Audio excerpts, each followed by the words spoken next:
am I speaking to right now? Cameron. My name's Cameron. Cam Buford. Hey, it's Peter Rosenberg. I'm hanging on my man Cameron Buford. We got some good questions today. I'm a Dolphin fan. There's always room for improvement. I'm more a fan of boxing. Boxing is my main sport. All we want to see every year are the best two mothers getting in the ring and getting on. I got some of this for you. Goodness. For me? Yeah, just for you. Think about it like this: the promoter pays the fighter, the fighter pays the manager. Okay. So the manager works for the fighter, and the fighter works for the promoter. Okay. So you are lifting weights currently? No. When he said it's easier to score in the NBA versus Europe, did you agree with them? To me, it's easy to score all over the world. Can I finish right now? Do you want me to speak or do you want to conduct the interview and answer for me? Which one? What do you think about this upcoming? Okay. Like I was saying before. Aaron, what has the game of baseball taught you? One of the biggest things is being humble. Can you give a message to the kids to kind of persevere through the false teachings they may be giving? Patience. Okay. Patience. As the show Voice of the Oh Fan my goodness! continues to I'm in evolve, tears. Come on, you were adding some spice to it. it is strictly banter back and forth between myself and Cameron Buford. I enjoy all of it. The real ones know what's going on, right? Never mind. Go watch the tape. Go watch the tape, and then you tell me if it was all about just a system. You look like a buffoon. Go do your research. Go do your study. I'm not caught up to you guys yet. I do Real surprised at that, Cam. Hey, come here. It's okay. It's okay. It's okay. Oh, this guy. That's what's good in sports, man. It's the big Snoop Dogg, man. That's what's good in sport. Thank you for making our voice your choice. If you haven't told your girlfriend about the show, tell her about the show. If you haven't told your boyfriend about the show, tell him about the show. If you haven't told your cousin, your uncle, your grandfather about the show, let everybody know about the Voice of the Fans podcast. Hey, man, thanks for making our voice your choice. You know how we do. Yeah. What's good, fans? Thank you guys for tuning in to another episode of the Voice of the Fans podcast. And boy, do we got a lot of stuff to talk about tonight. The NFL is winding down, but we probably had the best weekend of NFL football this past weekend with divisional championships game being divisional playoff games being played. This week coming up, they're playing for AFC and NFC championships and a chance to go to the Super Bowl. So it's a lot to talk about, man. Thank you guys for tuning in, and we're gonna get after it. What's up, Barry? Thank you for tuning in, big dog. Appreciate you every week, man, for being here, being part of the show. And those like you, whether you watching or you hit that subscribe button too, Barry, by the way. Whether you watching on H&B Media TV, shout out to all those guys at H&B Media TV, Pavi, Thomas, Joel, for doing their thing like they do over there, and then airing the show. This show's being aired live. Got choked up talking about them boys over there at H&B Media. This show's being live over there.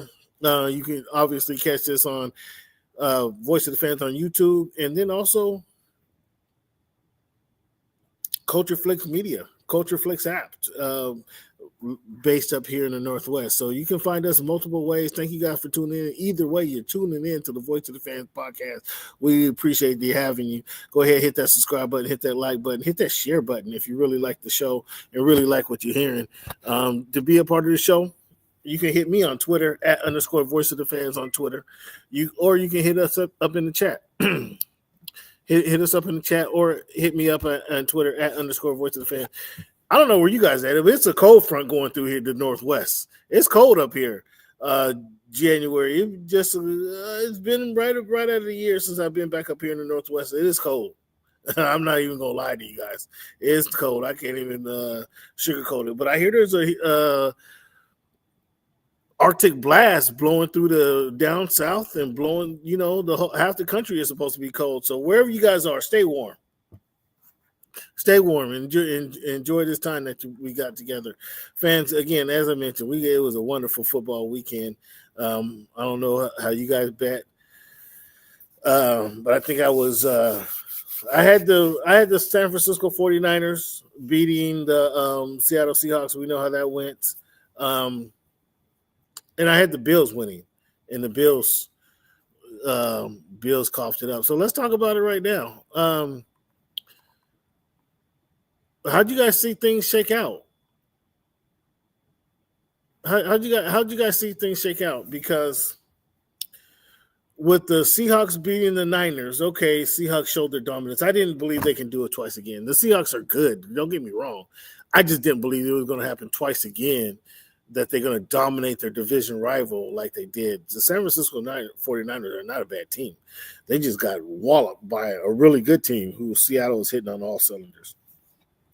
Losing Charbonnet for the rest of the playoffs with the ACL, that's going to hurt because now all on one back. They having the two backs to go back and forth. One could be their running style is different, but then they could just stay fresh. Now only having one back, nobody, Charbonnet. It was arguable who was the better back coming into the season, and the way they performed, it was arguable. Now that they only got one back and nobody's on Walker's level, it's going to be tough for the Seahawks to get the most out of their running game. That being said, their defense is so ferocious, man. Their defense makes up for the mistakes. The defense is going to continue to give the offense opportunities to make things happen. They're playing the Los Angeles Rams, who, as I mentioned, the Seahawks have, for being a number one seed, you have to beat your division rival. You're playing for a third time this season, and you have to beat them twice, 2 out of 3 times, to get to the Super Bowl. That's a pretty tough road to hold right there. Not only it could be anybody, your division rival who you've already seen twice this season, and you're playing them for a third time, and that happened last week and this week. So we'll see what's going to happen, man. The Rams is going to. We know the Rams is going to score points. Can Darnold keep up? That's what it comes down to against the Niners. You saw what they did against the Niners once they had the punt return, and then Darnold could come in the game up 7 points. I think he finally came in the game. He was up 10 points, but that changed the momentum of the game just instantly on the very first play of the game. I don't know that would happen. Had that been so convincing, had that happened against the Rams. That's all I'm saying. So the Niners were injured. The Rams obviously just playing a bunch of younger guys that they had to coach up to get here. This is going to be a heck of a game, a heck of a football game. Because you saw what happened to the last time. In the first game, Sam Darnold threw 4 interceptions. The Seahawks lost because their kicker couldn't kick a 60-yard field goal. Okay, it was a 60-yard field goal.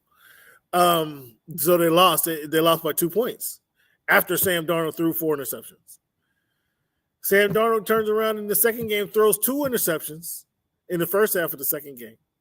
Then the Seahawks had the improbable, bounce off the defenders, the pass that bounce off the defender's helmet in the 2-point conversion try.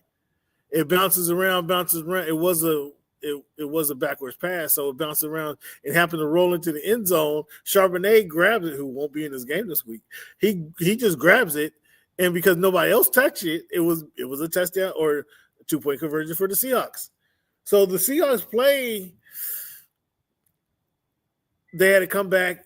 That gave them the 2-point conversion. The game goes in overtime. The Seahawks obviously the Rams go down and score in overtime. Seahawks have a chance. They're now forced to score in overtime. They come down, score. They go for 2. The game's over. So it was a great way for the Hawks to win, but they have to do it again. This time going to the Super Bowl. You talk about pressure. You talk about pressure, buddy. What's that song? Pressure. Everybody say they want pressure. Sam Darnold, you got pressure. You got pressure this week, buddy. Can you handle it? Can the receivers help Sam Darnold out? Can the offensive line help Sam Darnold out? Can the running back, I'm going to have to say running backs plural, can they have – Sam Darnold need all the help he's going to get. He playing against Sean McVay for a chance to go to the Super Bowl. We're going to see what you made of. We're going to see exactly what you made of, Mr. Sam Darnold. This weekend going to tell it all. This weekend is going to tell it all. The Broncos and the Bills. Let's talk about this one. Denver survives the overtime game. Will Lutz is the field goal in overtime to win the game. Bo Nix throw for 3 touchdowns, 279 yards, while Josh Allen posts 283 yards, 3 touchdowns in a losing effort. Marvin Mims, 8 catches, 93 yards. James Cook, 117 yards for Buffalo in a losing effort.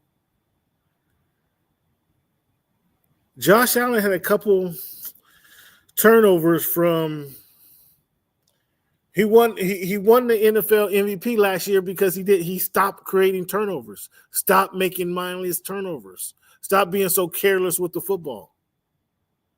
We saw the old Josh Allen. Now, some of this, the coach got fired, okay, but the coach, like, if you're going to go for it, first of all, having your quarterback run, you're in your own 30. Anything that having to do with your quarterback running up the middle, it doesn't make sense with 16 seconds on the clock right before halftime. That's number one. Number two, either you're going to down the ball and let the clock run out, or you're going to try to chuck it deep. That's one or two things. I don't know what the heck Josh Allen was doing running down the middle, and then he just kind of got careless with the football and does a spinorama and then, leaves the ball on the ground. Denver picks it up, kick a field goal, go into halftime. That was their points, Buffalo. Then Josh Allen misses a couple balls. He missed a wide open tight end in the fourth quarter. Misses a wide open tight end was wide open. Josh Allen, you're an NFL MVP. Not an NFL quarterback. You're an NFL MVP. You missed that pass, Josh Allen. That's on you. There was a bad call with the interception, quote unquote, Brandon Cook's catch / interception return. Well, I thought it was a catch. You catch the ball, tie goes to the runner, right? I mean, we've heard that since little kids playing sports and little kids. Tie in baseball, tie goes to the runner. In football, the tie goes to the offense. Both of you guys get your hands on it, but Brandon Cooks, you got to come down with the ball.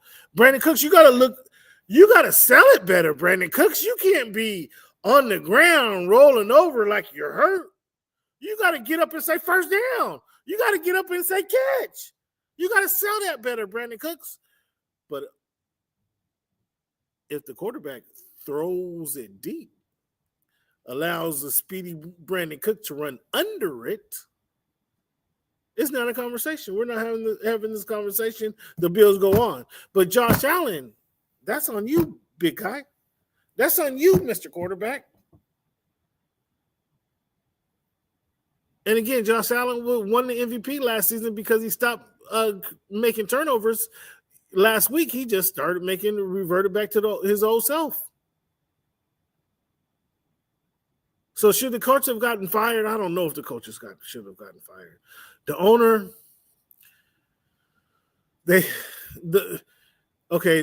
guys, the NFL, they have a moratorium. No locker room access for at least 15 minutes after the game. And typically in most stadiums, that's just enough time for the press to get from the press box down to the press room. Maybe it takes 10 minutes to get down there. And so they're down there. I've been in that situation. We're lined up, waiting to go into the locker room or the post-game press conference. We're waiting a couple minutes. Again, they got that 10-minute moratorium. Well, the owner said he went into the locker room right after the game, and he saw the guys crying. He tried to talk to Josh Allen. He was despondent. And he decided right then he was going to fire the coach and start anew. I don't blame you for firing the coach. Now, it was 8 seasons. This was their best out of 8 in the last 8 seasons, their best opportunity to get to the Super Bowl. With Mahomes out, with Jackson out, with Burrow out. This was their best. So I don't blame them for firing the coach. However, if that's when you decided to fire a coach, that's kind of bad business. Maybe you should have taken the 15-minute moratorium before you go look in the locker room and you make some hasty decisions emotionally, Mister. And then how does the head coach get fired, but the GM doesn't get fired, and the GM is responsible for putting the players on the field? The GM is responsible for trading away Stephon Diggs. The GM is responsible for not having an adequate receiver or another running back or a better defense. I thought that was very interesting. The Bills, I'm not crying for the Bills. Obviously, I'm a Dolphin fan, so the heck with them. But I expected the Bills to beat the Broncos this past week, so I'm 500 this week. So talked about the Seahawks smashing the 49ers. Oh, boy, and I had to hear it all. I'm up here in Seattle, in the Northwest, rooting for the Niners, and I'm hearing it all. Yeah, I can't tell people who I'm rooting for this week. I can't tell people who I'm rooting for this week. But if you have to guess, you probably already know. The Patriots handled the Texans. C.J. Stroud had a horrible game. C.J. Stroud, 5 turnovers. Horrible game. Now, beating the Patriots the way they're playing, the way they have come together, was a daunting task anyway. But you can't have 3 turnovers in the first half. Drake May, we saw from Drake May and we saw from Bo Nix those playoff jitters. I was kind of wondering, I was kind of curious if we were going to see the playoff jitters, if the playoff was going to be different for these guys. But we saw Bo Nix make a couple inexcusable, questionable plays early in the game. I think by the second half, he kind of played his way into rhythm, as did Drake May. But early on, we saw a couple plays that, not say he was trying to give it away, but just not becoming of themselves, because it's playoff football. You're going to get nervous. You have the right to be nervous. It's playoff football. But not only did C.J. Stroud have 5 turnovers on his own, the Patriots defense played pretty good. I mean, they got a pick 6, so without that pick 6, it's a 4-point game, but that pick 6 put the game into double digits. The C.J. Stroud played. That was my takeaway from that game. I like what the Patriots did, but the C.J. Stroud, the 2 fumbles, swipes, getting the ball stripped out of your hand, no good. The interceptions, the mindless interceptions, no good. And C.J. Stroud is regressing from his rookie year. C.J. Stroud has severely regressed from his rookie season. And so you have a regressing C.J. Stroud who got away with the bad play last week. But when you're playing a better team this week, they take advantage of those opportunities. They got a pick 6. They take advantage of those opportunities by scoring touchdowns with their young quarterback and their Vrabel. I mean, it's going to be hard to. I think when it's all done, just this what he brings to the sideline. I mean, a hard-nosed, headstrong, played the game, champion. You got to listen to him. And then he's smart with the game. He's smart with the play call. He's smart with the play calling. Smart with the clock, the play clock. I mean, I hate to say it, but the Patriots are right back. They're right back to dominance. in a matter of 2 years. Losing it just makes my team look absolutely horrible. Right back to dominance. So that's the New England Patriots over the Texans. Both good defense, and just the Texans have in the offseason. I don't know what you do. You got to sit down with CJ, or you can't. CJ, can you handle this? Do we have to look further? Do they? I mean, they got Mills. I was going to say maybe they just signed a very good backup, but they got Mills who won some games while CJ was out with the concussion. They got some decisions to make, and CJ got to get better. Plain and simple. Plain and simple. The final game was the Bears and the Rams. Rams play good football games. Rams don't put nobody away. They just play good football games. Well, this game went into overtime with the improbable last-minute touchdown. Caleb Williams, darting back. 4th and 14. He runs back to the 41 like a Tecmo Bowl game or a Tecmo Bowl play. What was the game? It wasn't quite – it was only end up being like a 40-yard pass, but it started on the 14. There was a game. I can't remember even what system it was on. But if you drop back to the goal line, you could throw the ball deep, and it would go out of the screen, and then it would follow the ball, and it would just come down to an open receiver. But you had to drop back way to the goal line. I can't remember what game that was. But that's what CJ did. He just rolled up and drop back, and then let it go. It's going to be good. Is CJ, what's going to – the thing about CJ, so CJ has clutch moments, okay? He has a clutch gene. He knows how to play the game. He performed better in the clutch than he does, he performed better 1 through 3. Same thing they were saying about Bo Nix most of the season. He performed better in the fourth quarter than he does in quarters 1 through 3. Can Ben Johnson fill those 1 through 3 quarters out for Caleb Williams so he doesn't have to be so special in the fourth quarter? Can we get that across to CJ? I keep calling him CJ. Can we get that across to Caleb Williams? Dude, you're only making it hard on yourself.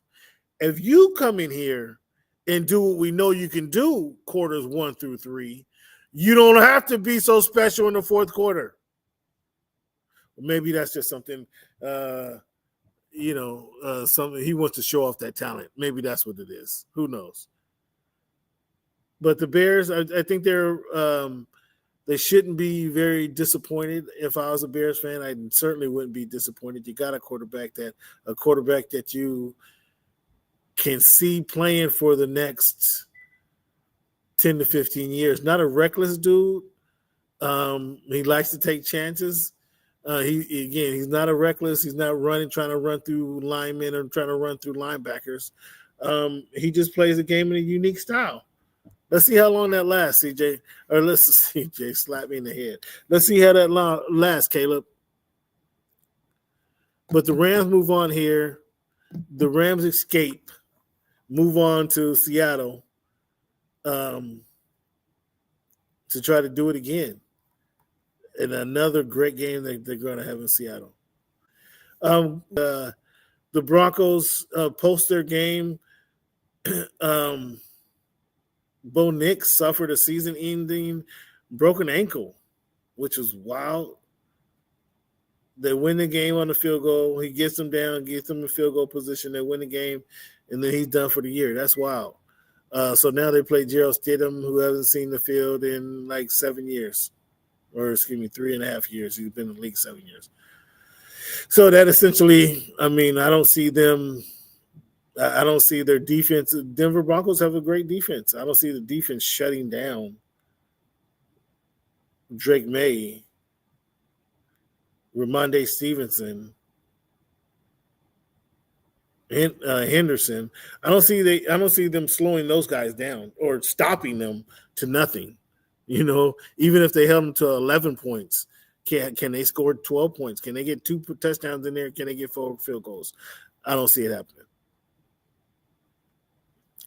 John Harbaugh. He wasn't in the unemployment line for long. In fact, looks like he's signing on to be the head coach of the New York Giants.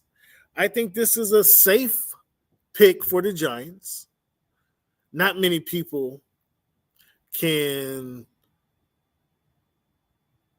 First of all, Harbaugh was a wanted commodity. That's number one. Not many people can shit on this hire for the New York Giants. He brings instant credibility. Not since when Mike Coughlin, Tom Coughlin. Have the Giants had kind of respected head coach, I'd say. Now they have that.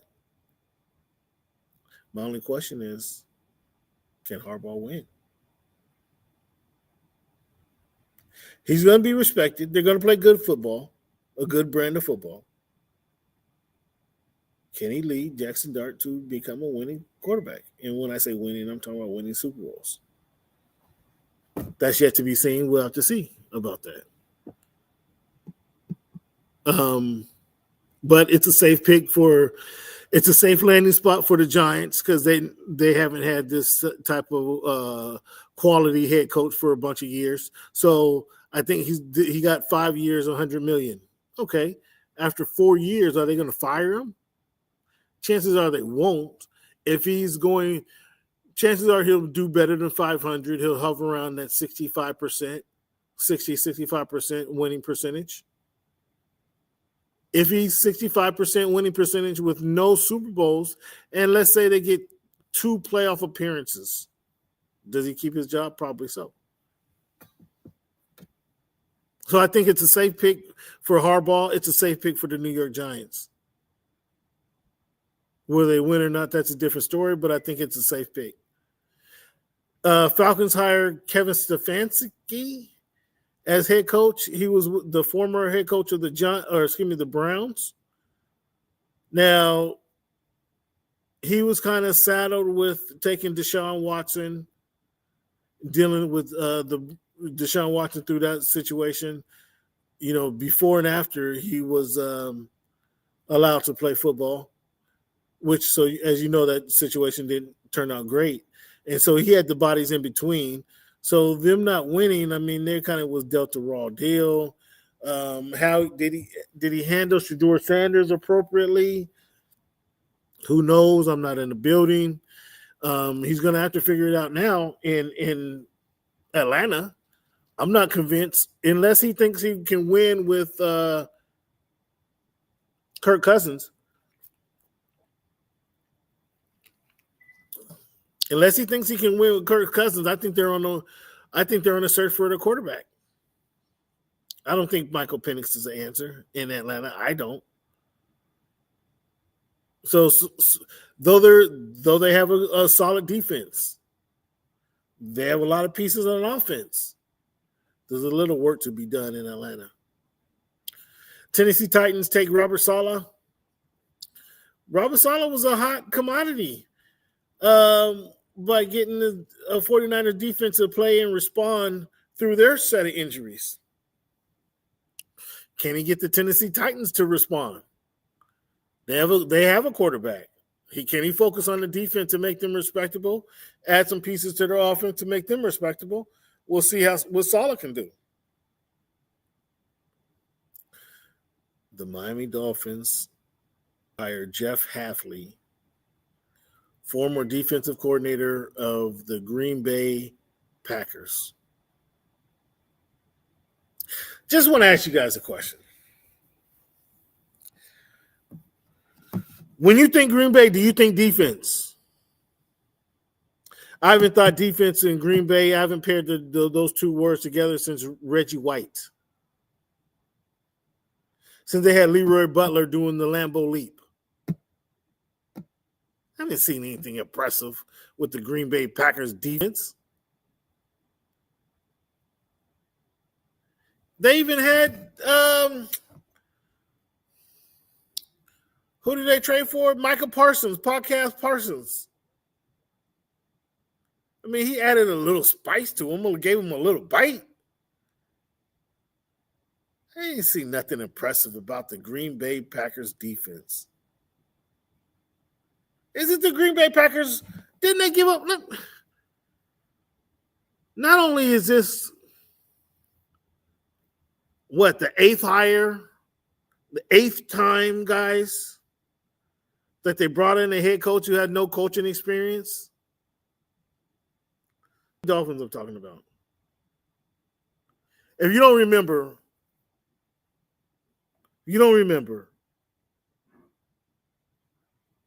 Mike Philbin, who came from the Green Bay Packers, was a shitty head coach. He had no head coaching experience before he came and coached the Miami Dolphins. Cam Cameron came from Baltimore, was the offensive coordinator. Cam Cameron was there, had no head coaching experience. Fans, that's the last time I actually shed a tear watching a sporting event. And the tear was because the Miami Dolphins didn't go winless for the whole season. It took Camarillo. What's the Brett Camarillo to catch a pass and go 83 yards, so they didn't go undefeated against the Baltimore Ravens. That's Cam Cameron's claim to fame. Tony Sperano. Rest in peace. He ran the ball. He had Lamar Miller, one-hit wonder in the playoffs. Adam Gase. Ryan Tannehill era. Brian Flores. All these guys had no head coaching experience. Guys, and let me tell you, Philbin stinks.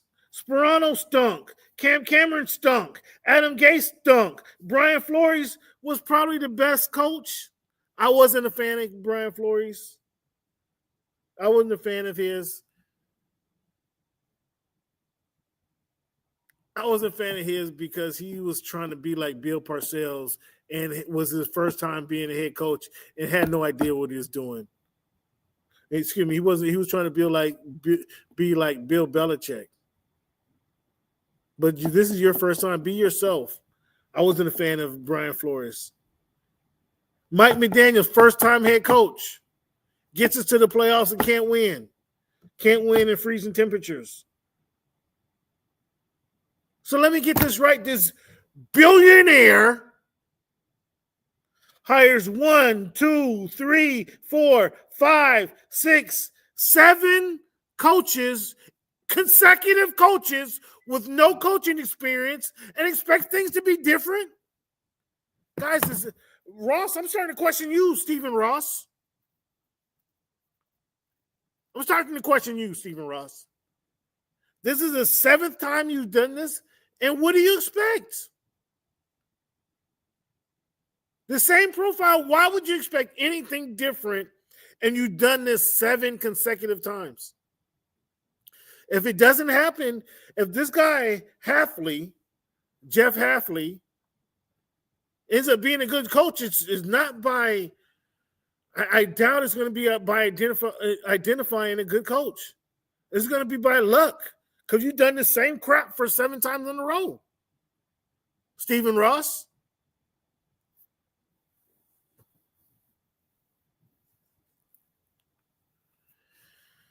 Hafley was handpicked by the new GM, John Eric Sullivan, who was previously worked with them in Green Bay. Again, you guys tell me what I'm missing. I know I got my dogs on here who are Green Bay fans. I know. Okay. Help me out, guys. The heck am I missing? That roster, sure, they should have beat Chicago. I picked them against Chicago in the playoffs. Yes. Chicago's playing with a second-year quarterback and probably should have won that game. But the Green Bay Packers, let's just take a look and see what the Packers have done in recent years. Just in recent years. We know what their history has been like. Just in recent years,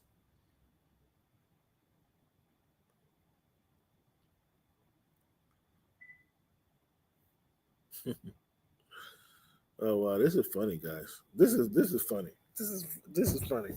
Now, Halfley, I don't know when you took over your job, and maybe I'll have an answer sometime soon. But let's just go back, including this past season. Let's just go back 3 years. Let's go back 4 years. And we go back 5 years, the numbers aren't the same. They gave up 371 points. 2 years in a row. 22, they gave up 371 points. In 2003, they gave up 350 points, a little improvement. In 2024, they gave up 338 points.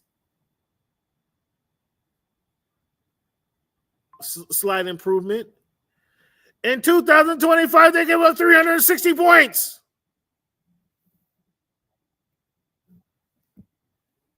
Not impressed. 9-7 record, 11-6 record, 9-8 record, 8-9 record. 2021 they were 13-4. 2020 they were 13-3. 2019 they were 13-3.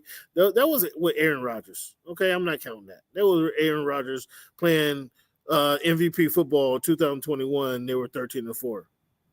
Last 4 years they're hovering around 500. Fans, what is so impressive about this Green Bay Packers regime that we can go get the GM and a head coach from these guys? I'm not seeing it. I'm not seeing it. Let's see what's Halfley on this team 2023.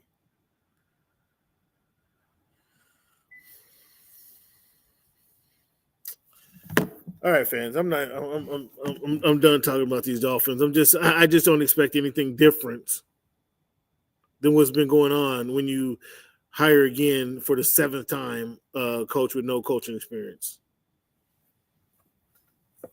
And then they wonder why he loses the locker room and people don't respect him.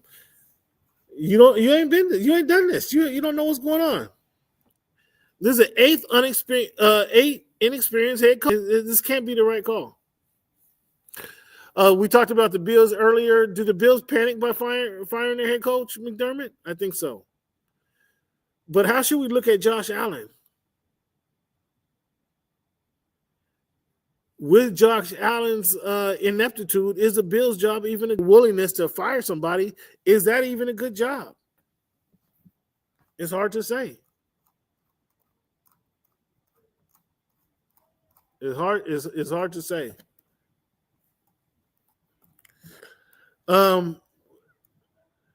What was that a catch? Do you guys think was that a catch or was that a interception in that Bills game to end the Bills game? I thought it was a catch. He caught the ball, got his knee down. Is a catch? Like as I mentioned earlier, tie goes to the runner. In football, tie goes to the offense. I don't even think it was a question if it was a catch or not. But it was a bad call, that's for sure. So this week we got the Rams coming to Seattle playing the Seahawks. I think the Rams could win that game. I don't think the Rams will win that game.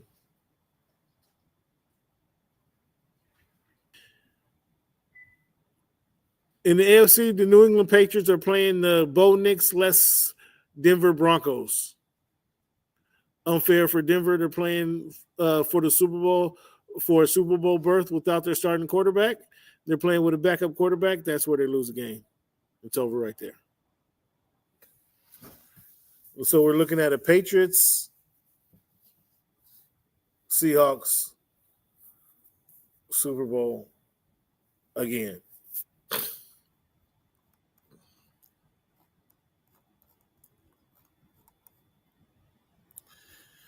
Fans, looking back at this week in the NBA,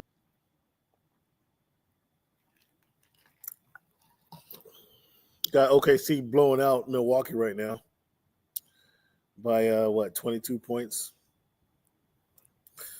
Anthony Edwards become the third youngest player to reach 10,000 points, reaching the milestone at 24 years, 156 days, and 3 baby mamas?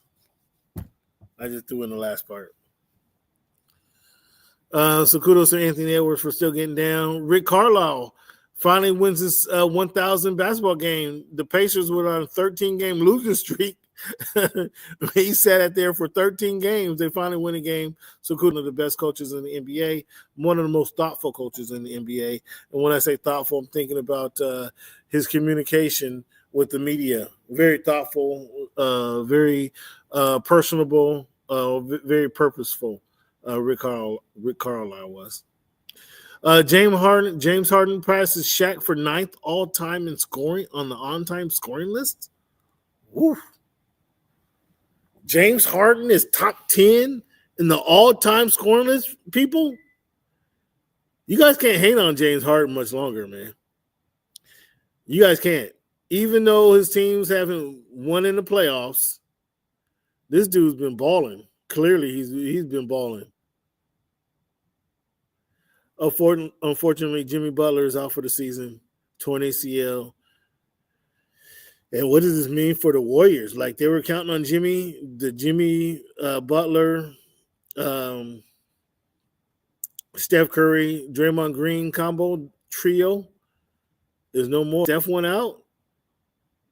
Did they tear it down and let Steph play with some young guys? I mean, what did they do? What did the Warriors do? I mean, the trio really wasn't getting it done, but I mean, they need some young guys on their team. Are they forced? Does this force them to play Kuminga? What do they do? Fans, we got the NBA All-Star game coming up. And in the Eastern Conference, we have Giannis Antetokounmpo, Jaylen Browns, Cade Cunningham, Jalen Brunson, and Tyrese Maxey. So 3 guards, Giannis and Jalen, huh? Like a 4-guard rotation there almost. In the Western Conference, we got Stephen Curry, Shai Gilgeous-Alexander, Victor Wembanyama, Luka Doncic, and Nikola Jokic. Now, Jokic obviously isn't going to play because of his injury, so that leaves a spot open for him. Any snubs there? Any snubs in your opinion? All-star snubs. Now, we know this is the first time Braun hasn't made the all-star starting team in 2 decades, damn near, which is bananas.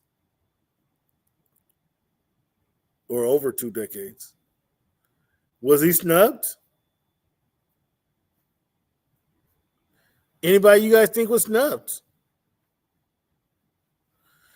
We have the reserves in the Eastern Conference. Let me know is there any snubs, guys? Michael Porter Jr. has been balling. Scotty Barnes has been balling. Pascal Siakam has been balling. Jalen Johnson has been balling. Does Donovan Mitchell make it over Karl Anthony Towns? Does Karl Anthony Towns deserve to be in an all-star? What say you? You guys tell me. Does Brandon Ingram deserve to be an all-star? Or you guys just want his girl there so you can check out his girl and what she wears that day? You guys tell me is there an Eastern snub in here? The only guy I'm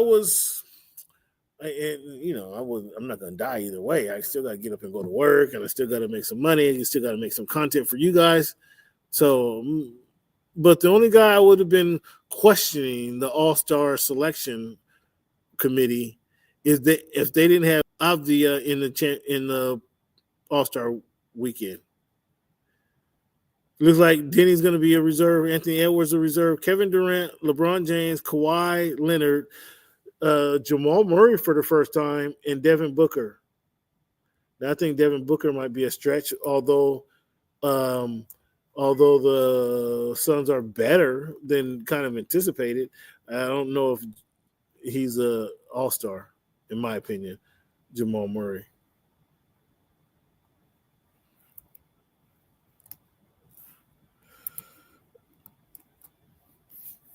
Is it Jamal Murray all-star in your opinion, fellas? Not Jamal Murray. Is Devin Booker, an all-star in your opinion?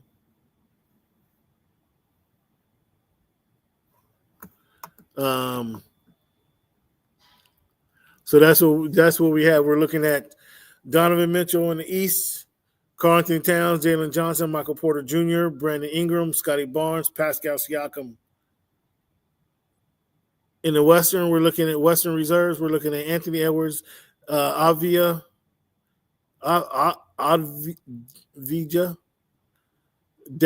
Kevin Durant, LeBron James, Kawhi Leonard, Jamal Murray, or Devin Booker. Who's going to make it, who ain't? The rookies, I think the skills competition and obviously three-point competition is probably the better two events. The dunk contest was cool, but nobody participates, so it becomes a kind of a sideshow now. But the Rising Stars game, I like the Rising Stars game because these guys don't know they're not supposed to be competing.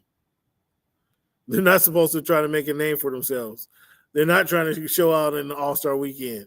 They don't know no better. So I actually like watching the rookies and the sophomores play. This year, the rookies, we got Con Knipple, Cooper Flagg, VJ Edgecombe, Derek Queen, Cedric Coward, Maxime Renault, Igor Demin, Caleb Love, Jeremiah Fears, Dylan Harper. Who's having the best season in your opinion? Nipple's up there. I mean, he's getting opportunities. He's getting an opportunity. Derek Queen, I think, is balling. VJ Edgecombe came out hot. And obviously Cooper Flagg is doing his thing. But I like the rookie All-Star game. Do you guys care for the rookie All-Star game? The Rising Stars competition. Do you guys care for that Rising Stars with the sophomores and the rookies? I think it's pretty cool. I think it's pretty dope. Once again, fans, I want to thank you guys for tuning in to the Voice of the Fans podcast. This is your man, Cam. Shout out to those guys if you're watching on HMB Media TV or if you're watching on Culture Flicks TV. Shout out to either of you guys. Make sure you hit that subscribe button, hit that like button. Also hit that share button if you really like what you're hearing. Fans, we're airing live here at the Great American Casino. If you need a place to watch the game at, go visit for happy hour, have a drink or two. The Great American Casino on Interurban Avenue is this place to go. 14040 Interurban Avenue, the Great American Casino here in Tukwila, Washington. They got great drink specials, great food specials, especially during the football game on Sunday. It is a casino, so they offer bonus free play. Sunday through Thursday, 11 a.m. to 8 p.m. Friday night and Saturday night, 11 a.m. to 4 p.m. Receive up to $1,000 in free play, and they issue 2 winners every hour. So this is a great place to come and watch sporting events, eat some good food, and take your chances on with the dice. The Great American Casino, come down, check it out. Let them know your man Cam sent you. 14040 Interurban Avenue South, Tukwila, Washington, 98168. Great American Casino. Come check it out. Fans, every week I like to bring you guys this week in history. Talking about just events that happened in history that impacted America. Alpha Kappa Alpha Sorority Incorporated funding the first black Greek letter sorority established at Howard University, becoming a cornerstone of Black women's leadership, scholarship, and civic engagement. January 17, 2000, MLK observed in all 50 states for the first time ever. Every U.S. state officially recognized Martin Luther King Day as a holiday. Utah is the final state to adopt it. January 17, 2000. January 18th, 1964, President Lyndon B. Johnson met with Dr. Martin Luther King Jr., a pivotal moment in the White House, pivotal meeting at the White House helps accelerate the push towards the Civil Rights Act of 1964. January 20, 2009, Barack Obama inaugurated as the first Black U.S. president, a transformational moment in U.S. and global history as Obama takes the oath of office. January 21, 1941, Charles Drew appointed director of the first African-American Red Cross blood bank. Dr. Drew revolutionized blood storage and plasma processing, saving countless lives and reshaping the medical practice.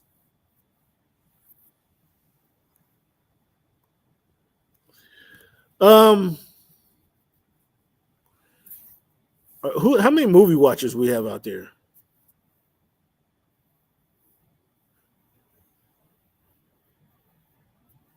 Released January 14th, 2025. Coach Carter grossed $67 million domestically, became one of the most successful January sports dramas ever.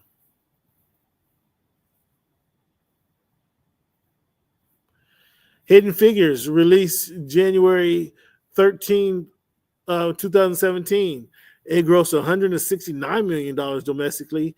This was a cultural landmark film that surged during Martin Luther King weekend. Check that movie out if you hadn't seen it.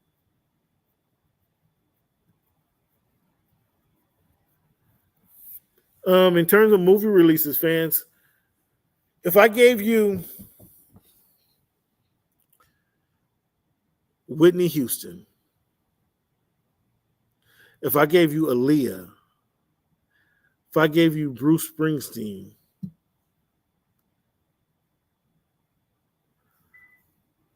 who sold the most records?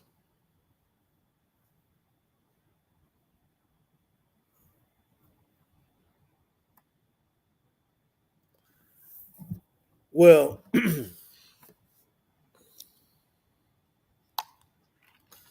Bruce Springsteen, I tell you, his album The River was re-released January 17th. Sold 5 million copies in the U.S. His double album. Aaliyah's One in a Million was released January 15, 1997. Sold 8 million copies.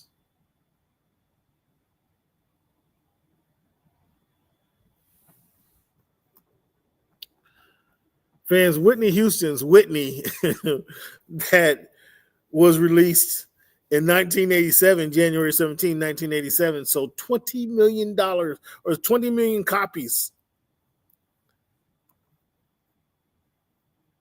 20 million copies Whitney Houston sold.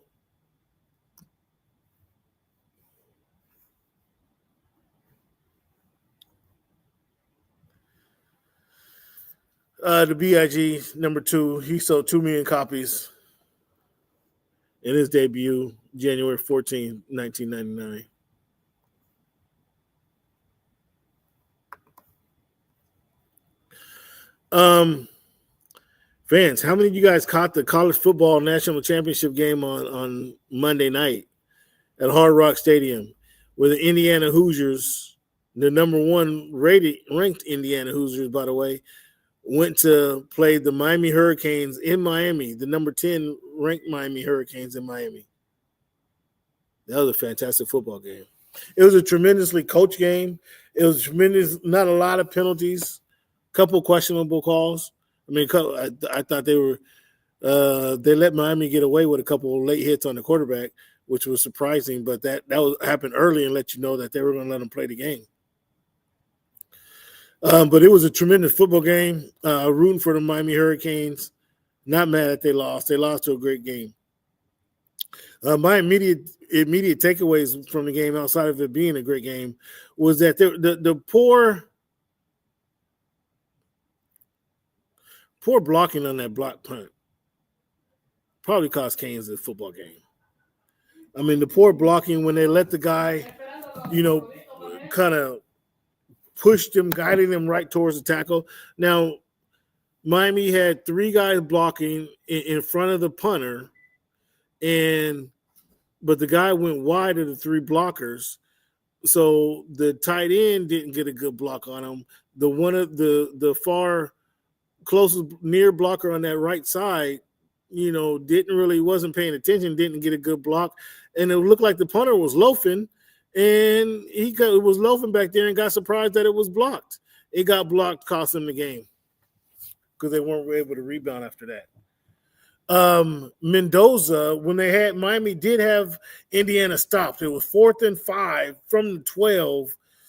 When was this? There wasn't a lot of time on the clock left. Maybe it was 3 minutes on the clock. And Mendoza, Kurt Cinetti calls a freaking 4th and 5. They call a quarterback draw.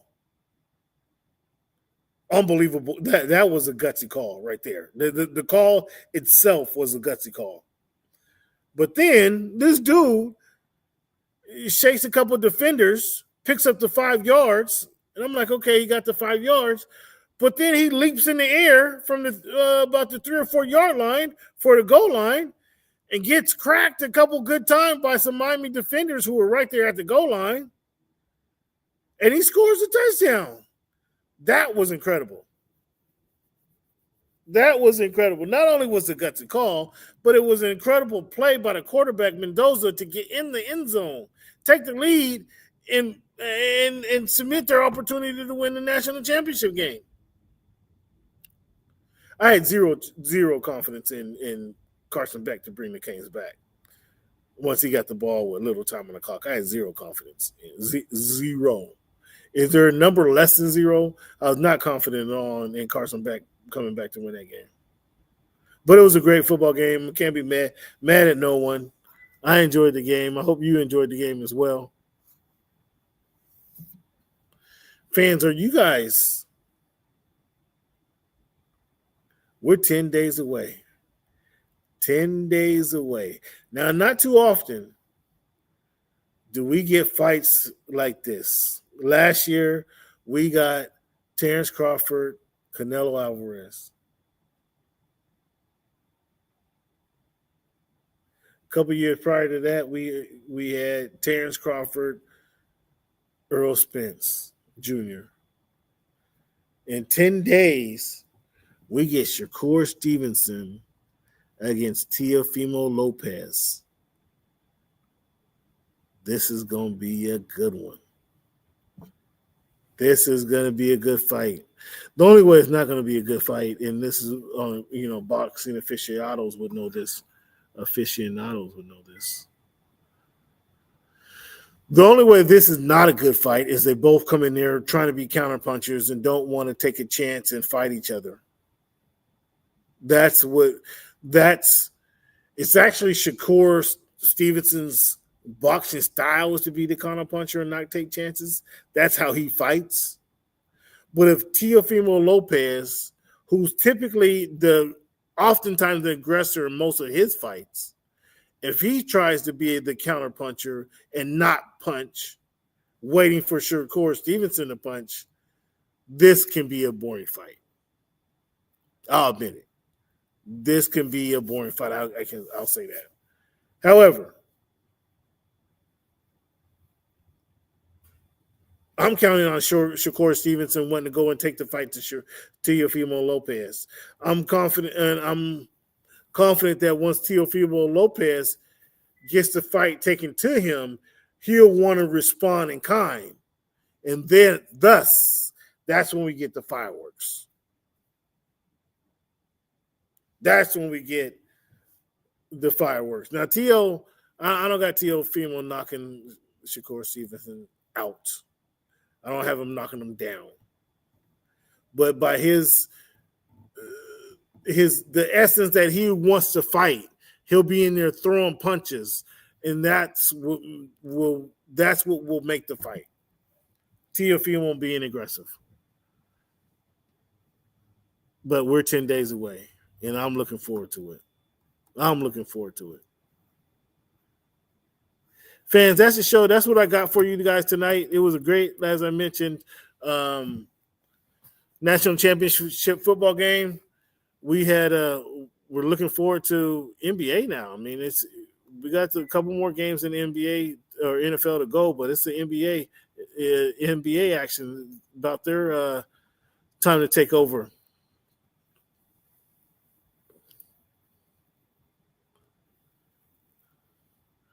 Fans, the quote I want to leave you guys with tonight is,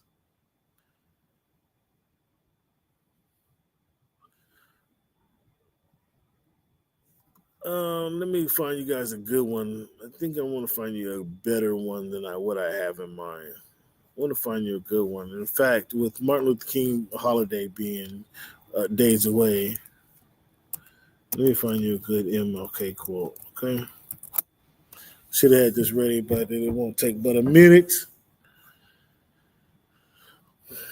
And the quote that we're going to start, I'm going to give you two of them. I mean, we got so many.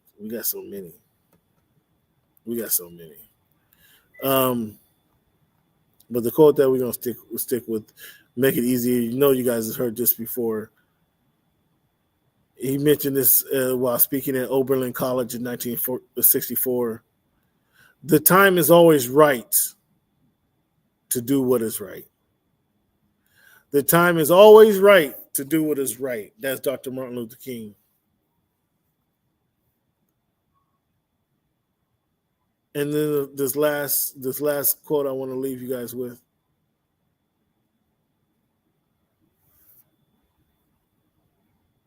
Let no man pull you down so low as to hate him. A recurring theme in his sermons on nonviolence.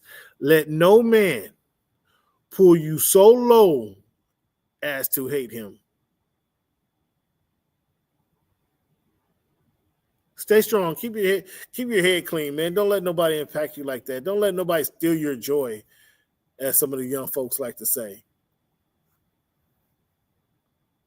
Don't steal my joy. Thank you guys for tuning in to the Voice of the Fans podcast, fans. Wish you guys the best of weeks here. Enjoy some football, championship football this weekend. Love you. Talk to you soon. As always, thank you for making our voice your choice.